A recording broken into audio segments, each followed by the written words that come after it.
Hello, it's Darren Dobson with Mark Hayden in our series about health and stuff like that. Mark has a very, should I say, interesting history in the health, but a very inspiring. Grateful.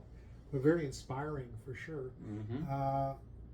Mark has had some health issues, which he'll explain, but how he lived with his health issues and survived, even though other people would not.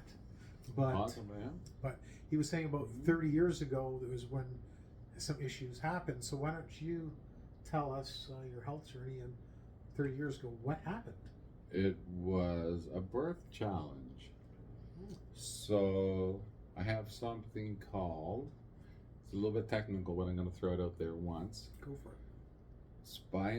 It's actually called congenital spondylolisthesis with in situ articulation, compounded by spina bifida occulta, and now mechanical back surgery that has failed and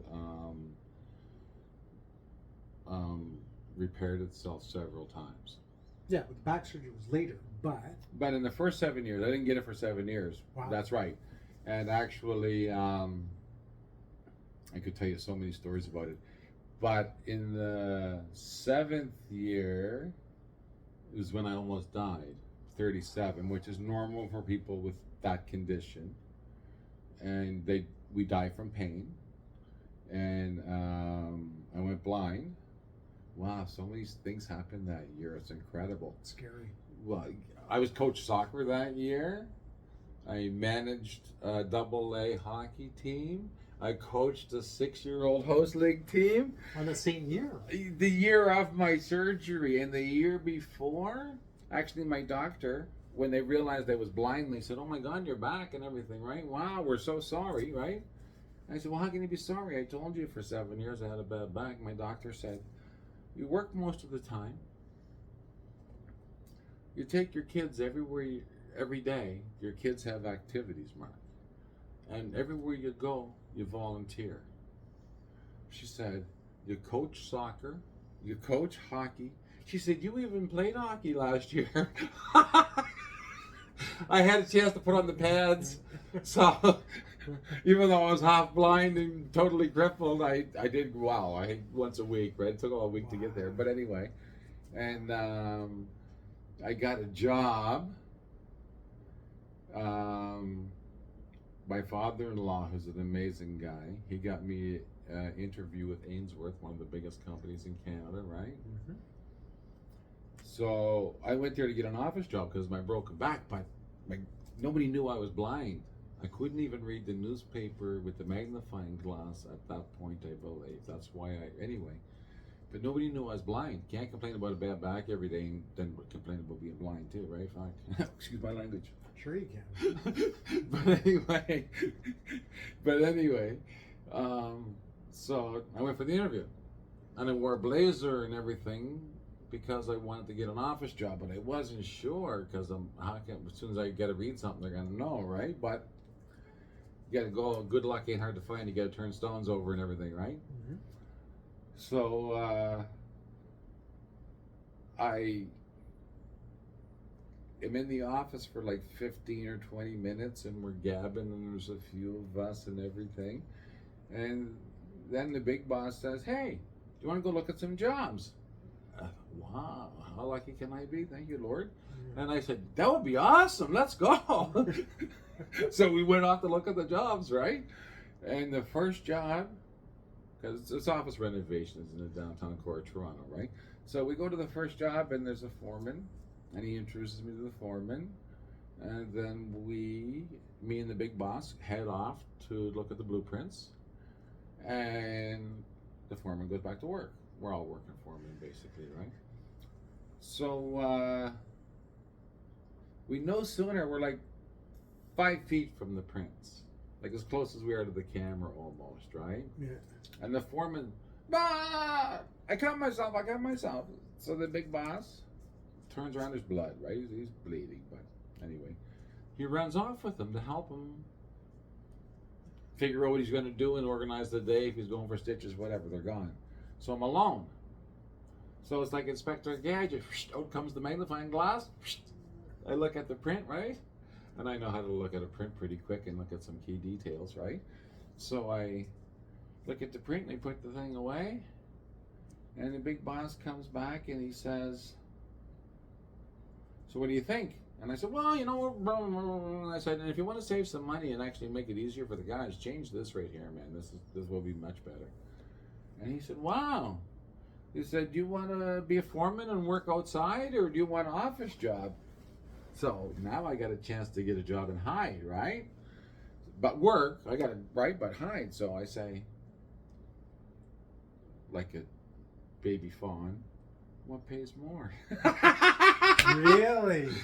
You actually said that? Yeah, what pays more? And he says, well, the foreman job's like more than double, right? Ooh. It is. It's like triple or quadruple or something. But anyway. Easy decision. Well, because there's something else that has to be included, is I know that I get to hire my first mate, right? Okay. So now I can hire somebody I know I can count on to work and to keep my secret. So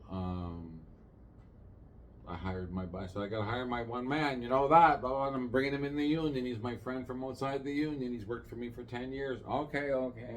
So I got my friend. I signed his apprenticeship papers at the ministry on Church Street, I think, and everything, and got him in the union. And I went there blind, looking for luck. And by the time I left, I had a job as a foreman in the union with my buddy working with me so I could survive. Wow. And I was blind, legally blind at the time. Yeah. So it's been a journey. And actually before that, I was doing the dishes one day, and anyway, we gotta hurry up because a lot of things happen to me. Other stories, other days. But, so then, they fixed my back and it's been broken a few times since, right? So I have a diagnosis of failed back surgery, but I also know it's refused. But the first time, did you break your back? Or was it just naturally and they tried to fix it? No, well, on the back, each spine has 3 little bones that come off the back that interlock all the way up. They're called transverse processes. Okay. So for me, on my left side of my tailbone, one of these bones, these 3, never separated from my tailbone. Oh. And the disc never made a full circle. So they were surprised I worked in construction because the nerves are always like, it should have been too painful. Sure. But I grew up like that, so I just thought everybody had this pain. Wow. So it was normal pain for me, right? Right. But then that bone broke.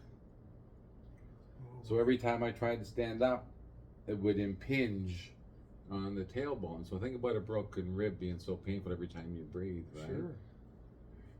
So it's like that. Plus the disc isn't fully formed, so when it slides forward, that's spondylo, means slip disc, and it's open at the back, which means spina bifida, occulta, because it's in the back, and the nerves gets jammed in there. So the nerves jammed in there, and that's your main torsion center line of everything you do, every activity you make. So working on the ladder overhead and everything, it was a bit painful, man. It was a bit painful. But anyway, so I got through it. And I coached, I told you I managed and coached and everything all the way through, right? Just keep going, man, one foot in front of the other. So, paid off, it's all paid off, but then, besides breaking in that a few times, and they told me I was never going to work again, and blah, blah, blah, blah, blah, blah, blah. Feeling sorry for myself for a few months at one point. I finally accepted it, and that my life was changed. And then a few years after that, I had a heart attack and they put in a stent. And I started using plants. And I'm holistic. I don't take any drugs. Marijuana, but I don't take any drugs. So I never took a painkiller my whole time with my back. Wow. And you had a lot of pain. well, I guess, almost killed me. They would say, "What's your pain from 1 to 10?" And I would always say 3. Even though it was 10. Well, it was a 3, man. I was able to. I wasn't gonna die in the next 5 minutes. It was a 3. But anyway, so then I had the heart attack. They put the stent. I found some plants. So I got off the blood thinners because I had to take blood thinners after the surgery. But I got off them really quickly because I take natural vasodilators. So then, more recently, last year, I didn't get paid for some work and I ran out of dough and I couldn't afford my natural vasodilators. They're expensive, man. And nobody covers them, right? And I think I should grow them actually as one of my businesses. It's great. I already have experience growing marijuana and legally produced for one customer by Health Canada and everything. Mm-hmm. And I use it myself as one of my medicines. I would love to have a big garden where I grow really high quality marijuana and make some really high quality oils. And I would also like to grow these other plants that are the natural vasodilators that help with the heart conditions and everything, right? So, yeah, I have documentation from Sunnybrook, from angiogram that I need triple heart bypass surgery. I remember this. And they want to do triple heart bypass surgery. And if I may, sometimes I'm crass. Don't be too crass. No, it's not too crass. But sometimes I am, and that's, part of the package. But I'll also, I believe in funny stories to make things stick and to remember things, right? Mm-hmm. But when they wanted me to do the triple heart bypass surgery, I went and watched 3 different videos from 3 different hospitals with post-operative nursing staff talking about what you should expect post-op. The first one was very, very vanilla. The second one, at the very end, the nurse said, "I have to answer the question because everybody asks. How soon after the surgery can I have sex?" And the nurse said, "My answer is always the same. The average person expends the same amount of energy during sex as they do climbing 1 flight of stairs." Oh. So I watched a third one, right? And it ended exactly the same way. And this is a university health network of some sort down in the US, and right, and it ended the same way with, "I have to answer the question because everybody asks." Sex, well, I always answer the same way. So it's some sort of an answer that they all give, I guess, or the majority of them give. And so I thought, wow. Don't forget, we told you before, or maybe like Grace and I like to contribute. If I'm not contributing, what am I doing, right? I can dig me a hole, man. Right? It's true. What can I say? But anyways, what was I talking about now? So about the heart. Oh yeah. And how you triple bypass and. Yeah, and I didn't have. Oh, yeah. So the 1 flight of stairs equals sex for most people, right? Wow. Then if I can't contribute, like I said, dig me a hole. Sure. So that's what I said. Fuck it, man. Excuse me. I said if it's only going to be 1 minute, I ain't having the surgery. I ain't having the surgery. The quality of life not going to be good enough for me, right? So I forget it. That's interesting news. How long it takes to recover, and people. That's a major issue. So, well, 1 minute, man. I don't know, but anyway, I decided that I would rather be dead than live that limited and poor quality of life.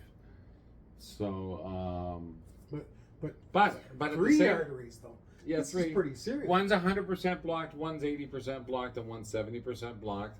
You can see the actual documentation on my video and the letters. You can see the doctor's reports where they say that I use holistic medications and plants and marijuana.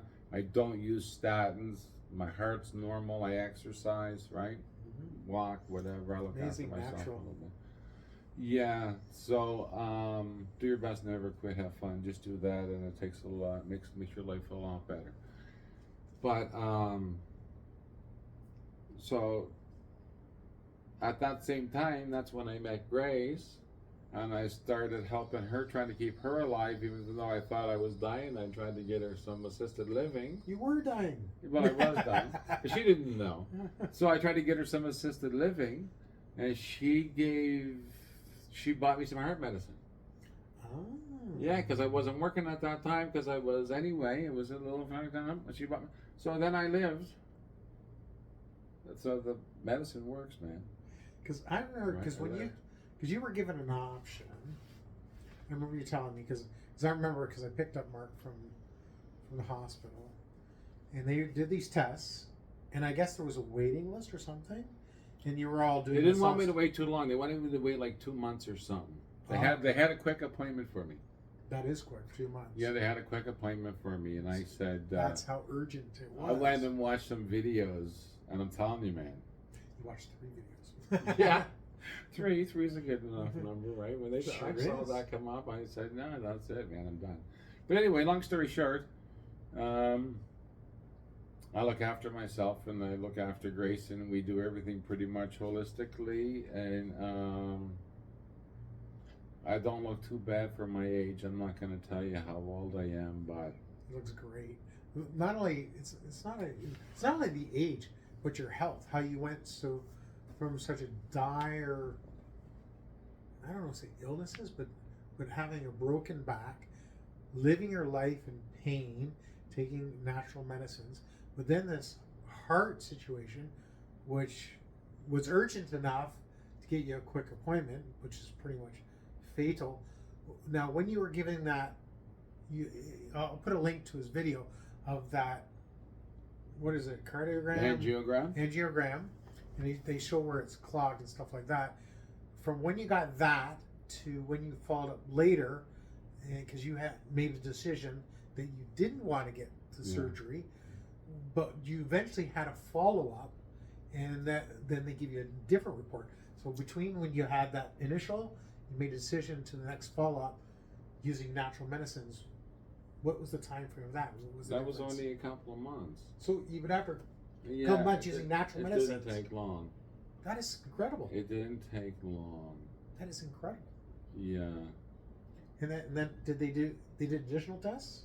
After Oh yeah, 2 I months? just had some recently, so it's been over a year, and I'm still like. The truth is I'm probably more fit than most people in my age range. It Now does that have doesn't to- mean I couldn't die tomorrow. I got bad hair, you know what I'm saying? But Or you're, next year, or like I don't expect to live another 20 years. I No. don't expect that at all. But I don't really care. I already made the decision last year. I already made the decision last year. If it's only going to be a minute, I'm out. But considering how they did that fault reports, and now is you're better than you were before you had that initial. I think a lot better. Yeah. So Well, what I'm was sleeping. turning a fatable, what was a potentially a death sentence, which is imminent, to now the doctor says you're good. You're good. You're good to go. And Grace was also had a death sentence. She has life-sustaining therapy prescription. Mm-hmm. And now she's almost to the point where she could totally do without the care. She needs the companionship, and she does need some care. But we're building habits into her life, as well as the reducing the medications, right? Reducing the medication. She actually has a prescription from 2010. She went through a whole bunch of studies, and UHN said that her biggest problem is she takes too many medications. That's another thing she asked me to reduce for her. And while we're talking about health issues and luck, because you gotta look for luck, but while we're talking about health issues and luck, we have a mutual friend that you introduced me to, and he was in a similar situation that I used to be in, where I was stuck at home with health issues. And I had a friend whose son was on a team I was involved in, And he used to call me every week or every second week and talk to me for half an hour. Mm. And I'll tell you right now, when you're stuck at home and you have health issues, and if you got one person that will phone you, you're going to be surprised who that person is. I tell you right now. But anyway, so that's why I did that for our mutual friend, because of somebody that did it for me. And you went through that situation. Yeah. There's no better person that can understand after you've been through it yourself. So I can help people with the back pain. Look at me, man. I can help people with the heart disease. I can help people with the diabetes. I can help people with the dementia. And sometimes it's just extraordinary luck, or the good Lord, shining his light. But our mutual friend was blind. Yes, he was. And he had a diagnosis from 2 doctors of some type of retinopathy. Grace was going blind from diabetic retinopathy, and we stopped that too. We have that right recorded from the doctors. But our mutual friend had a different type. I forget what it's called exactly now. But finally I said, you know what, man? I said, I don't think you have that. I never met the guy. We only ever talked on the phone, right? I sent them little parcels and stuff, right? Yep. But I said, forget that diagnosis. I said, go to a new optometrist. Don't tell them you have seen an eye doctor yet, and say, look, I got this problem. What's going on? And he did. And he phoned me the next day, and he said, wow, you were right. I have cataracts, and I'm going from being legally blind to they're going to do cataract surgery. And I knew from when I had mine, when I was dying from the pain, excuse me, that the next day it was like being reborn for me when they opened up one of my eyes, right? Of course. It was like being reborn. But when I told my brother it would be like being reborn, I oversold it so he didn't get, because the truth is I couldn't read that easily without I needed eyeglasses to read. But that's, oh wow, I still felt like I was reborn, man. What can I say? I'm not going to complain. Oh, when am I going to wear eyeglasses? Come on. Sorry to everybody, but and now my eyesight's gotten a little bit better, right? Yeah. But I told our mutual friend, so our mutual friend went to and got the new diagnosis and had the appointment to get his eyes done. And the day after he had his eye done, he phoned me and he said, because I didn't tell him, remember? But he phoned me and he said, Mark, it was like being reborn. Oh, yeah. He said it's like being reborn. Mm-hmm. So health seems to. That was one of the most luckiest things that ever happened to me in my life, and it happened to somebody else. And It's incredible, really. well, it's just amazing how, like, or Grace, when we was talking about Grace, how Chance meeting with Grace and helping her, and Chance, both Mark and I were volunteers in soccer, and I introduced him to my friend. He helped him out. It was just a simple thing of saying, just go get another opinion. Don't tell him, just get another opinion. And he had surgery. He was legally blind. He could not see. And now he's back working again, happy. And so, and he's elderly too. Yeah. But what a second lease. And Mark is just amazing how with his health products that he's used, how it helped him. And he didn't have to get a triple bypass heart surgery. Wow. Yeah. And you're better. You've gotten younger and you're healthier. You look great. He exercises, he's extremely healthy. He's strong. And it's just amazing stories. Well, you know what? And Grace. Like Grace, there's a lot of people. Dementia is reversible. I'm going to give you a new term. I have a medical term. I've got a new medical diagnosis for everybody out there. This is from me, the she metal worker. But anyway,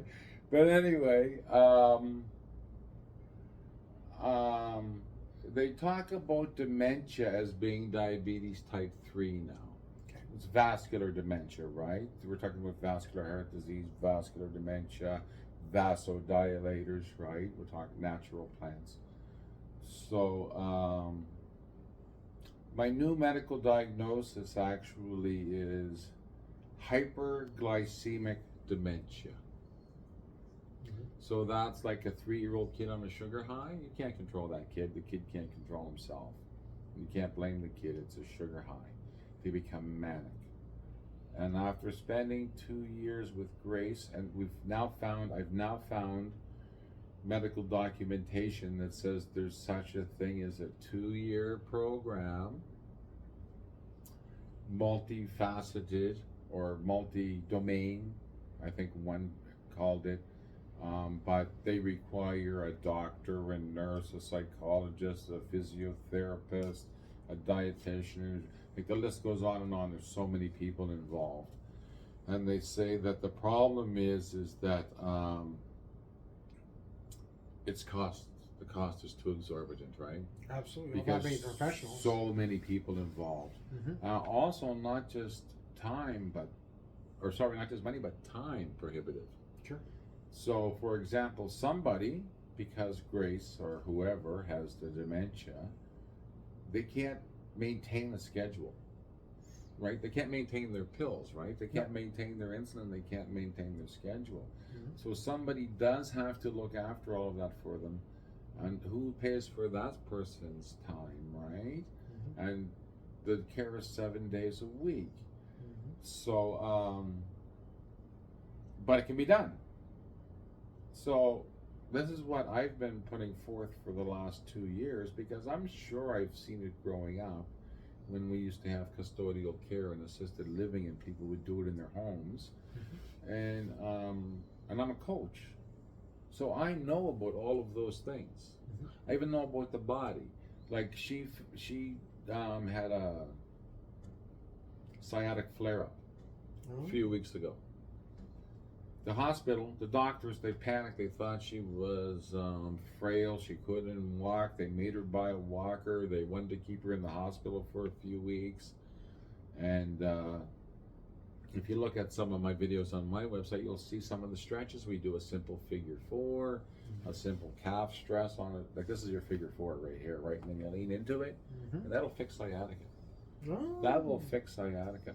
But then your calves will burn, so you have to do some of these simple calf stretches, which we show, and we show them so you don't put pressure on your knee.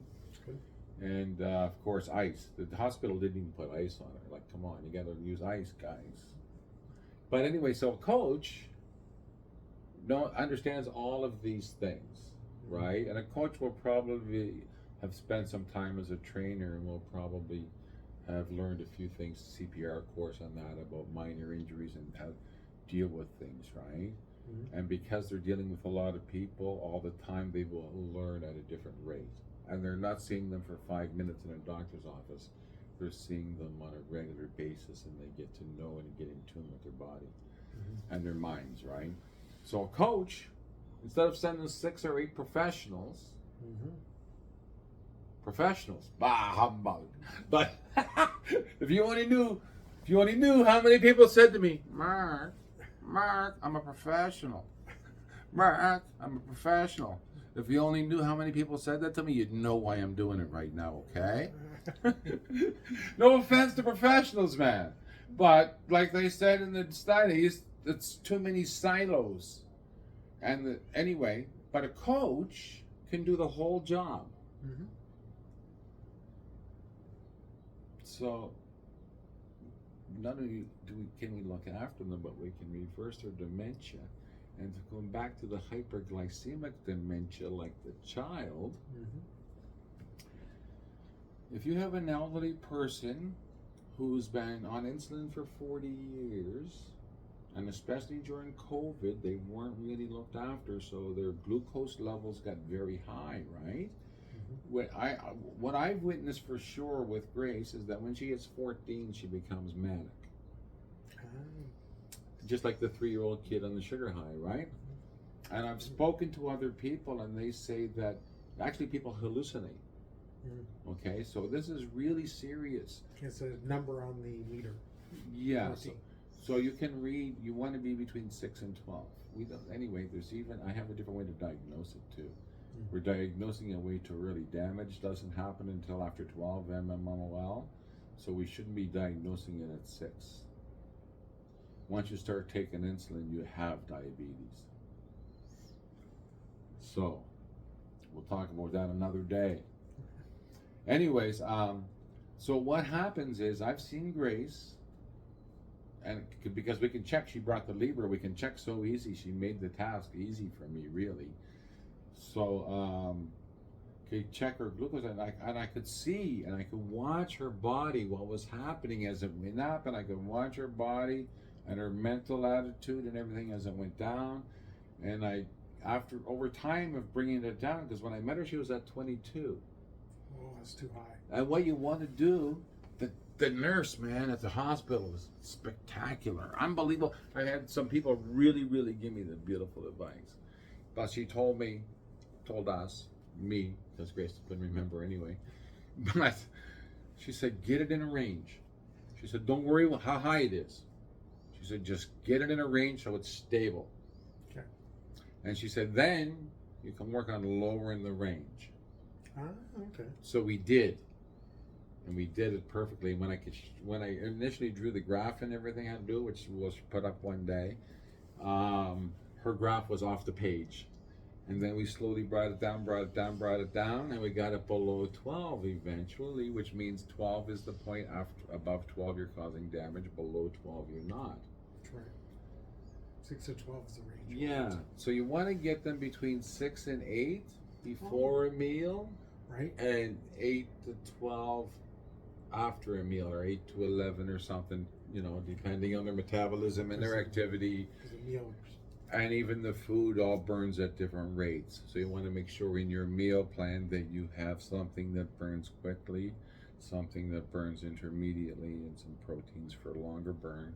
And you don't have to eat as many meals and all that kind of stuff. So every time you eat a meal, it goes up a little bit. So that's why you get 6 and 8. You have a meal goes up to 11 or 12. Plus, when you take the insulin, you have 2 energy burning systems. We're not going to go into all the medical stuff because I'm not that good anyway, but I understand enough to make it work. But we have 2 energy systems. One burns fats, ketones, and one burns glucoses or sugars. And when you start to take insulin, your ketone energy system shuts off. So part of the process is to turn that back on. So, but anyway, so I did, right? And we reduced her glucose, and then we took her weight way down. We burned all the glucose that's hanging out that was loose in all her system, right? Her brain, her heart, everywhere, right? We've had the recent studies, because she was in the hospital, they tested everything, and she's 2018 levels, 2015 on her heart. They checked everything. There's no there's no problem with her. When she was in the hospital, they were looking for problems, trust me, and they didn't find any, and we've got the whole report. Beautiful. Yeah. So as I brought her glucose down and kept it down, she started to get better. Her memory got better, her dementia got better, her ability to think, her executive functioning got better, right? Mm-hmm. And then because no money, I had to take a job. You worked with me for about 6 weeks, I think. Mm-hmm. And while I was away, I couldn't control what she ate, and she got really out of control again, and it took me another couple of months to bring her back. It takes time.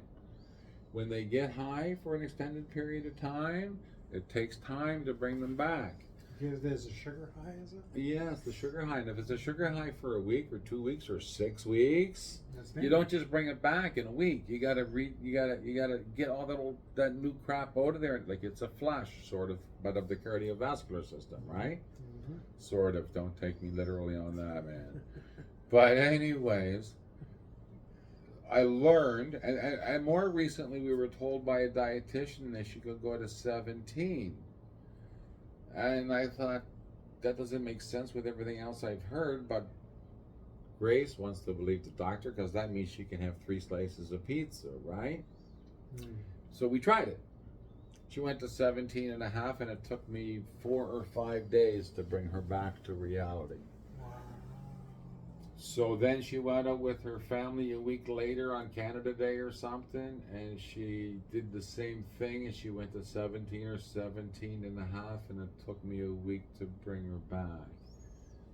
So the new articles that I showed you, the 2-week plan, 2-year program and everything to do this multi-domain, what the coach can do, they know it's possible.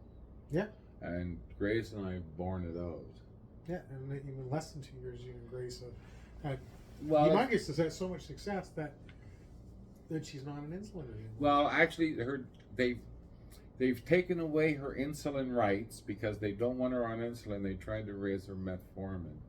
There's a two schools of thought, but we did talk to her doctor, and we went back because there was a hospital discharge report, and then there was another one that went to the pharmacy, and they were different, and we followed the one from the hospital, which still include the insulin, just talk about not doing it, versus the one that went to the pharmacy, which was no more insulin.